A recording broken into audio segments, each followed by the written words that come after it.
I read every Greek mythological story, and this is the craziest and the most fucked up one ever.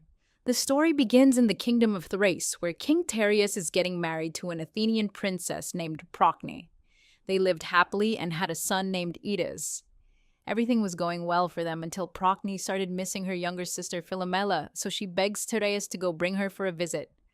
Tereus sails to Athens, and when she meets Philomela, he instantly becomes obsessed with her beauty. She was so beautiful that Ovid in Metamorphosis wrote, "Her face shone with a beauty that made even the gods jealous. Her hair fell in bright waves like spun gold." Overwhelmed by lust when Philomela was around him, he decided to get his hands on her, so he said to Philomela's father that her sister is dying to see her. Her father Pandion trusts Tereus and let her go. As soon as the ship reaches Thrace, Tereus drags Philomela into a remote stable in the woods, rapes her while she screams her sister's name, then rapes her again. Ovid wrote, "She fought like a lamb in the jaws of a wolf."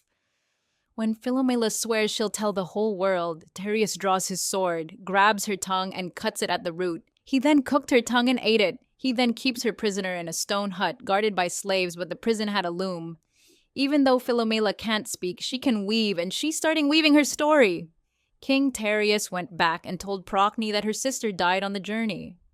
An entire year passed. Philomela completes weaving a crimson robe with white letters in it, and somehow convinces an old slave to deliver it to the queen, her older sister Procne.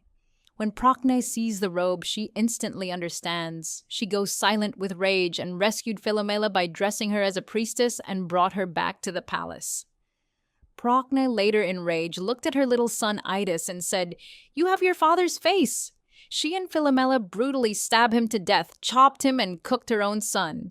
Tereus comes home, and Procne serves him the meal with a sweet smile. He started eating happily, but after a while asks, "Where's Idas?"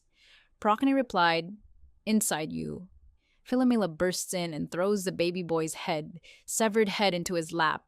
Ovid in the book said, "Never has anyone wished more to be able to vomit up his own stomach."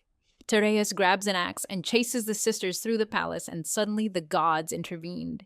In most sources, it was Zeus, the god of sky. Zeus turned all three of them into birds and laughed and said what an amazing entertainment the mortals have provided him. It was said he turned Philomela into a nightingale, forever singing, Eris, turned Procne into a swallow with blood on her breast, and turned Tereus into a hoopoe, a bird that screams like war cry.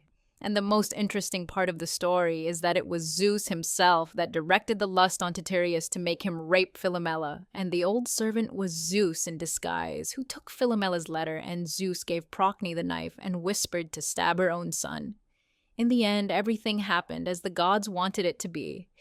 Thanks for watching. If you enjoyed this video, please be sure to subscribe and hit the notification bell. It will be a huge help. Thanks again.